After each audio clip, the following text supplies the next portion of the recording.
नमस्कार। नवयुवाको हृदयमा नयाँ सपना ज्ञानको प्रकाशले भरिँदैछ नेपाल। नवयुवाको हृदयमा नयाँ सपना ज्ञानको प्रकाशले भरिँदैछ नेपाल।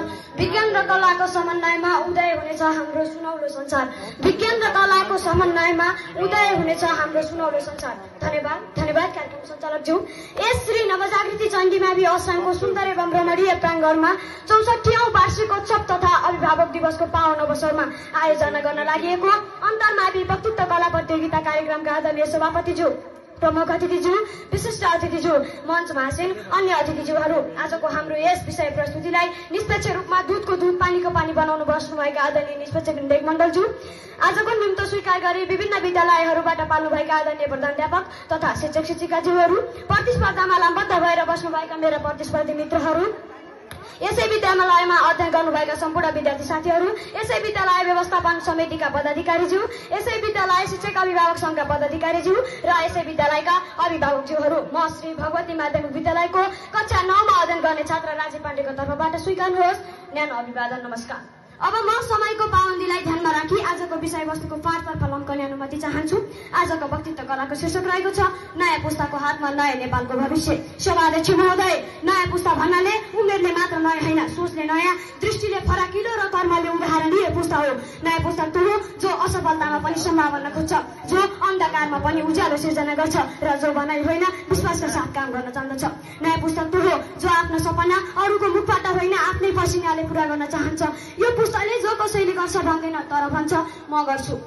नयाँ नेपाल भन्नाले नयाँ भवन, नयाँ बाटो, नयाँ पुल होइन, नयाँ सोच, नयाँ नीति र नयाँ बानी भएको समाज हो, जहाँ अन्याय होइन न्यायले शासन गर्छ, जहाँ अवसर सहरमा मात्र होइन गाउँको चौतारामै पनि पाइन्छ, जहाँ युवा रोजगारको लागि विदेश होइन आफ्नै गाउँमा सम्भावना देख्दछन्। यो पुस्ता आफ्नै गाउँमा सम्भावना देख्दछन्। नेपाल एक नेपाल जहाँ विद्यालयमा सबै बालबालिकाहरू पुग्छन्, जहाँ किसानको पसिना व्यर्थ जाँदैन, जहाँ महिला उद्यमी, युवा उद्यमी र बालबालिका सपनाले मुस्कुराइरहेका छन्। त्यो नै हो हाम्रो सपना, हाम्रो गन्तव्य र हाम्रो नयाँ नेपाल। नेपाल हिमालको घाटमा पक्रिएको सुन्दर देश, यसले वीर गोर्खालीहरूको शैली देखेको छ, यसले बुद्धको शान्तिको सन्देश सुनेको छ। तर आज पनि नेपाललाई आवश्यक छ एक नयाँ सोच, एक नयाँ पुस्ता र एक नयाँ ऊर्जा, जसले देशलाई भविष्यको उज्यालोतर्फ लैजानेछ। भनाइले छ नि आजको हाम्रो कर्मले भोलिको इतिहास लेखिन्छ। हो, त्यो कर्म गर्ने जिम्मा आज हामी नयाँ पुस्तामा आएको छ। पुरानो पुस्ताले देशलाई स्वतन्त्र बनायो, तर अब नयाँ पुस्ताले त्यसलाई समृद्ध बनाउनु पर्छ।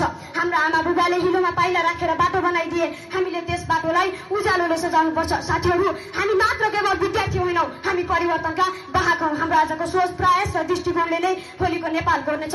सभाध्यक्ष महोदय, नयाँ नेपाल निर्माणको प्रमुख शक्ति भनेको हामी हौँ, युवा पुस्ता।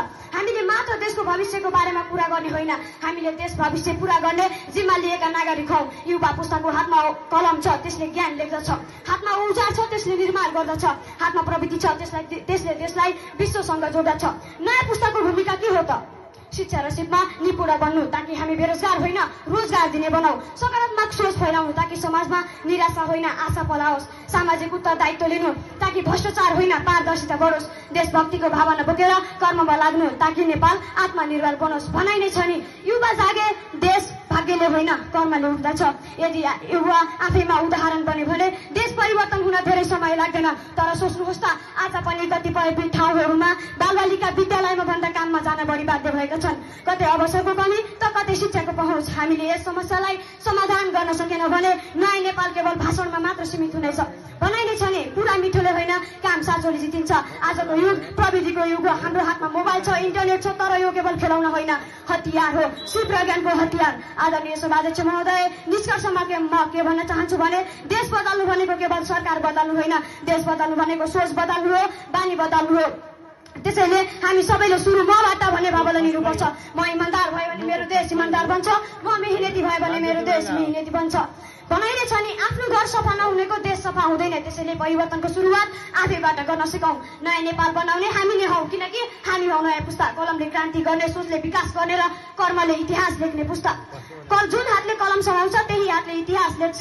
सभाध्यक्ष महोदय, त्यही हातले इतिहास लेख्छ। हामीले हाम्रो सपनालाई केवल कल्पनामा सीमित राख्ने होइन, त्यसलाई कर्म र प्रतिबद्धताबाट साकार पार्ने हो। नेपाल हाम्रो मात्र देश होइन, यो हाम्रो पहिचान, हाम्रो गरिमा र हाम्रो भविष्य हो। त्यसैले आउनुहोस् हामी सबै मिलेर प्रतिज्ञा गरौँ, हामी पढ्नेछौँ, सोच्नेछौँ र गर्नेछौँ। हामी इमान्दार, जिम्मेवार र कर्मठ नागरिक बन्नेछौँ। आजको हाम्रो सोच र प्रयासले भोलिको नेपाल साँच्चीकै नयाँ हुने हुनेछ भन्दै यस विद्यालयको 64औं वार्षिकोत्सवको पूर्ण सफलताका कामनाका साथ नजिकै गरेको तिहार र छठ पर्वको समेत शुभकामना दिँदै म यहाँबाट बिदा हुन्छु। अनन्त।